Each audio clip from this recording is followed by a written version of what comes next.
Brad Garlinghouse telling the Korean Blockchain Association that Ripple will not be pursuing an IPO in the United States, citing regulatory environment as the driving force behind his position. I think that's a bunch of hogwash. There is no regulatory uncertainty when it comes to raising money on the capital market. Ripple has done it many times with no event as a private company.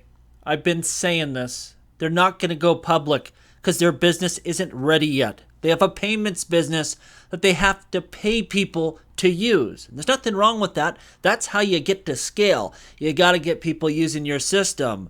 But that ain't going to do well if they IPO and they look at their core business and they're like, you're paying customers to use that. You have the stablecoin business, hasn't launched yet. And you have custody, which is a nice business. They just acquired those businesses. That's not going to help their company be valued at a 10 or $12 billion valuation. They're not ready. I've been trying to tell people this ain't going to happen. It's not possible. If you try to IPO and you file your financial statements and it's 99% or 98% of your revenue comes from selling XRP, it ain't going to go well. And so I don't expect Ripple to IPO in Singapore or Japan or in the UK. Like, it's going to be the same issue. They're going to have full and fair disclosures, and people aren't going to like what they see. Now, the good news is this. I believe with RLUSD using a stablecoin in their payment flows and taking a lot of that liquidity on chain, they're going to be able to really drive down those costs of what used to be called on-demand liquidity, what is now known as Ripple payments.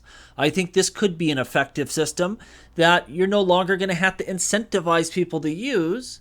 They're going to want to be using it because it's fast and actually cheap. We saw from the MoneyGram financial statements. It was only cheap because Ripple gave them millions of dollars a quarter to make up for their losses and threw millions of dollars a quarter on top of that for their hassles and headaches of trying to use this system. I think a better payment system is on the short horizon, and they can scale that quite large, quite quick, and now we're working with something. Plus, you have the stablecoin. If they can have success with that, we've seen what Tether's doing with stablecoins in Circle USDC, and now PayPal is showing massive growth. So they've had a lot of success on the Solana blockchain. This is a rapidly growing business, and it could really drive a lot of revenue to Ripple's company there. And I think they have a great competitive advantage with their knowledge of blockchain systems, being able to link onto the XRP ledger. It's going to be a great stablecoin, but they can't Mickey Mouse this sucker. You got to get that stablecoin listed on a lot of exchanges and support.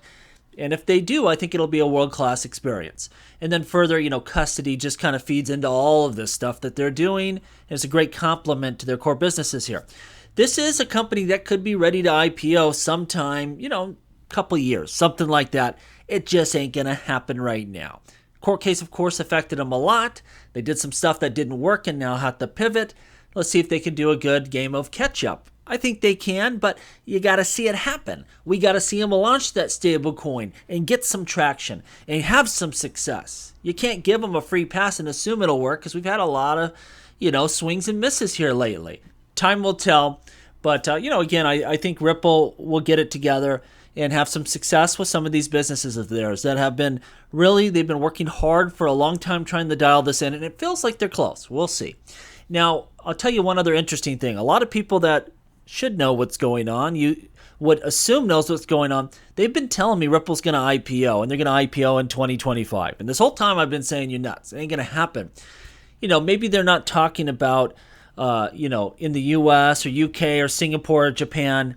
Maybe they'll go to some strange territory that doesn't have the same disclosure requirements and do something on-chain, be the first company to do an on-chain IPO of some sort. And, I don't know. That's all I could think of. That is the only way I think they could do some sort of offering in 2025. And that would be, in my opinion, more symbolic than anything. Taking this to the blockchain, showing the future of this, technology and the ability to raise funds. Of course, they would have to cut off citizens from most jurisdictions, but that's all I can think of. Anyway, that could be exciting. It could be interesting. It could show what this technology can do and how efficient it could be. And maybe that will happen in 25. It's definitely a possibility because a lot of people have told me it's happening even though I've been screaming at the top of my lungs it won't. Ain't going to happen in the US, but maybe somewhere else. The last thing I would say is, after all of this time, you could have said this a long time ago.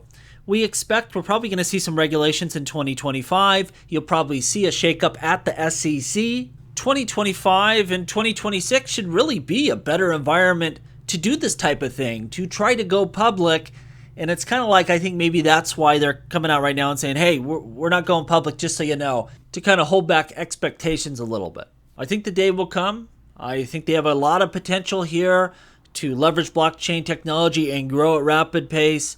I just don't think right now they're anywhere in the stratosphere, in the neighborhood of being able to do that. That's why I've also been pushing back when people say, Ripple stock's so much better than XRP or some other crypto.